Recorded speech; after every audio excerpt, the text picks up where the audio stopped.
Welcome to No Remorse Woodworking, where I'm slowly trying to get back on the horse after what I can best describe as some sort of mental collapse. I simply lost all confidence in myself. It led me to do some irrational things, but I'm getting better, especially thanks to a lot of you viewers who showed a lot of very good support. I'm very grateful for that. Anyway, to get back on the horse, I'm trying something new, some shorter videos. I will call them Tuesday Tool Tips. My first tip is very basic.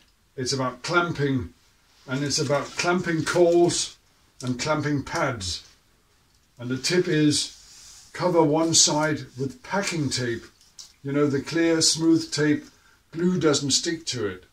I've made these clamping cawls so that I can clamp around, say, glue up for a cutting board or something like that.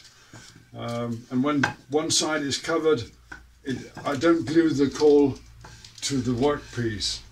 The clamping pads are of a similar nature. They're just to, for example, to align pieces with an F clamp. Lastly, I've made some pads in the shape of a right angle. And before I start talking too much about how to use them, I think it's easier simply to show it. For the sake of demonstration, I'm using these rough boards. I'm not going to put any glue on, simply demonstrating how to use the right angular clamping pads.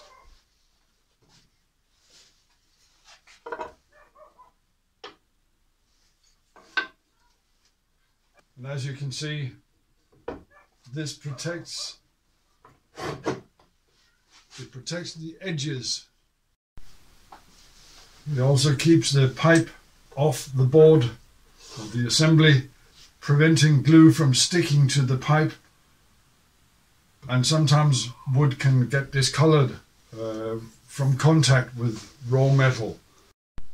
Sometimes when gluing up, the boards are very much out of alignment. These are because they're not flattened.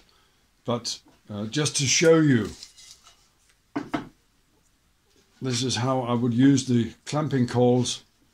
And to make life a little easier, I can hold the cawls in place with the spring clamp and then apply some serious clamping pressure.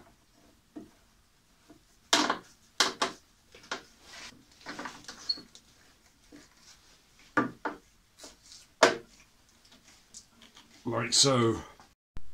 And as you can see, I've got plenty of right angles and pads simply thrown in a box that I can take out whenever I need some of them. They don't last very long. This one broke unintentionally, but just as I was saying it, they don't last very long, but they are very easy to make. 2 cuts on the table saw. And of course, when I'm done with them, they just go back in the box. And the box goes back on the shelf. Here's an example in actual use where I'm protecting the edges, and I'm using the pads to align the boards. Ideally, the angles and the pads should be of a softer material, a softer wood. In my case, I've used some pine, and I'm clamping some beech, which is quite a hard wood. I hope you've enjoyed this, the first of my Tuesday tool tips. Hard for me to say. If you have, please subscribe, as that will motivate me to make more. Thank you very much.